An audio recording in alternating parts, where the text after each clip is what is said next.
আসসালামু আলাইকুম রহমতুল্লাহ বারাকাত। সবাইকে আমার চ্যানেলে আন্তরিক শুভেচ্ছা ও স্বাগত। তো আমরা গতকাল এই হরফগুলো শিখছিলাম যে বা বা বা সদ সদ সদ তা তা তা দদ দদ দদ এরকম ভাবে, তারপরে নিচ থেকে এরকম ভাবে। তো আজকে আমরা শিখবো এই হরফগুলো কোথায় ব্যবহার হয়। এখানে এক ধরনের হরফ, এখানে একরকম, এখানে একরকম, এখানে একরকম।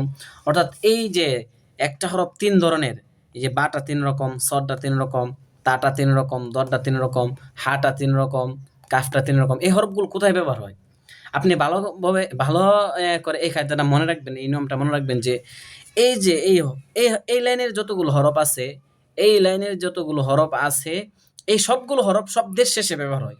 আমি আবারও বলতেছি, এই লাইনের যে যতগুলো হরফ আছে এই সবগুলো শব্দের শেষে ব্যবহার হয়।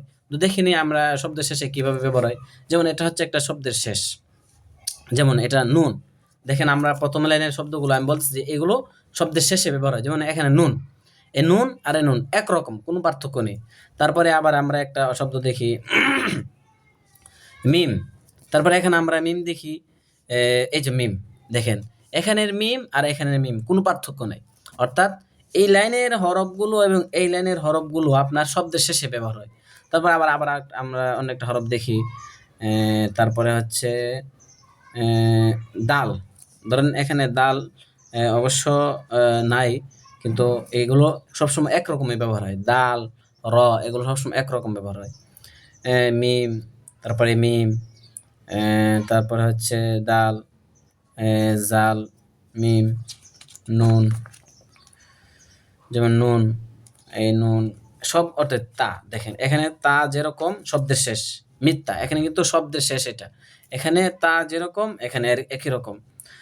তারপরে হচ্ছে আপনার বা, এই যে দেখেন প্রথম লাইনের বা আর এখানের বা একই রকম, কোনো পার্থক্য নেই। অর্থাৎ এই লাইনের হরফগুলো আপনার শব্দের শেষে ব্যবহার হয়। তো তারপরে যে এই মাঝখানের লাইনটা আছে, এই লাইনের হরফগুলো আপনার শব্দের শুরুতে ব্যবহার হয়। এই যে এই লাইনের হরফগুলো এবং এই লাইনের হরফগুলো শব্দের শুরুতে ব্যবহার হয়। আমরা দেখি এই পিছনে যেমন কফ। আমরা এখানে কফ এই পৃষ্ঠাতে বাই করি। এই যে দেখেন কফ, আমি বলতেছি এই লাইনের এবং এই লাইনের হরফগুলো শব্দের শুরুতে ব্যবহার হয়। এই যে কফ, এই যে দেখেন হুবহু ওই রকম, দেখেন ওই রকম। তারপরে আরেকটা হরফ শব্দ শুরুতে, যেমন খ, এই যে দেখেন খ। তো এখানে খ দেখেন, এটা হচ্ছে এই দেখছেন ওই রকম। তারপরে হচ্ছে আরেকটা শব্দ দেখি, তা। এখানে হচ্ছে এটা তা, তো আমরা এখানে দ্বিতীয় নম্বর তা দেখি। তারপরে হচ্ছে আপনার সদ, তো আমরা এখানে সদ দেখি, এই যে দেখছেন সদ। অর্থাৎ এই লাইনের হরফগুলো শব্দের শুরুতে, এই লাইনের হরফগুলো শব্দের শুরুতে, এই লাইনের হরফগুলো শব্দের শেষে, এই লাইনের হরফগুলো শব্দের শুরুতে এবং এই লাইনের হরফগুলো শব্দের মাঝখানে। আর যে বর্ণমালা আছে, এই বর্ণমালার শব্দগুলোর মাঝখানে, শব্দের মাঝখানে এই শব্দগুলো ব্যবহার হবে। এটা হচ্ছে এই শেষের হরফগুলো শব্দের মাঝখানে ব্যবহার হবে। যখন আমরা একটা শব্দের মাঝখানে যাই, যেমন জিম, দেখেন আমরা জিম দেখি, এই যে দেখেন জিম, এই জিম আর এই জিমের মধ্যে কোনো পার্থক্য নাই। তারপর আরেকটা শব্দ আমরা মাঝখানে দেখি, যেমন বা, এটা হচ্ছে বা, দেখেন এইটা হচ্ছে বা, এখানে দেখেন বা, নিচে নক্তা আছে। তারপর আরেকটা শব্দের মাঝখানে আইন দেখি আমরা, এখানে দেখেন আইন, এই যে আইনটা, আমরা এখান থেকে এই আইনটা কি, এটা কিন্তু মাঝখানে হয়েছে। তো মাঝখানে হওয়ার কারণে আমরা এখন এখানে আইন বাই করি। আইন কোথায়,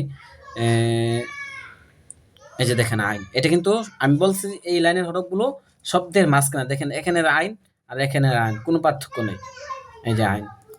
তারপর হচ্ছে কফ, এই কফ শব্দের মাঝখানে হয়েছে, শব্দের মাঝখানে। তো এই হরফগুলো আপনার ভালোভাবে শিখবেন।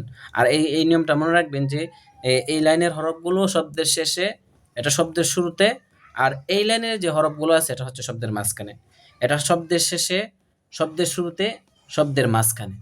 তো এখানে যে এই হরফগুলো শিখবে তার জন্য এই হরফগুলো সে এটা একটা নমুনা যে এই হরফগুলো শেখা হয়েছে কিনা, এটা সে তাকে একটা পরীক্ষা স্বরূপ দিছে। যেমন এখানে আমরা বা পড়ছি, এই যে এখানে বা দেখেন, তারপরে এখানে বা, জিম, এখানে জিম দেখেন, তারপরে এখানে জিম, এই যে জিম, সদ, সদ, এই যে সদ, মিম, তারপরে এখানের মিম, তারপরে হা, এই যে এখানের হা, তারপরে কাফ, এখানের কাফ, তারপরে শিন, এই যে এখানের শিন, তারপরে আইন, এখানে আইন, লাম, তারপরে এই যে লাম, বা, এখানে বা। অর্থাৎ এটা একটা পরীক্ষা স্বরূপ দিছে। তো আমরা এটা দেখে দেখে এটা যারা পারবেন তারা এটা না দেখে নিজে নিজে এগুলো দেখবেন যে আপনি এগুলো এটা না এই পেজটা না দেখা এটা এগুলো পারেন কিনা। তারপরে যখন আপনার এগুলো শেখা হয়ে যাবে তারপরে এগুলোতে যাইবেন।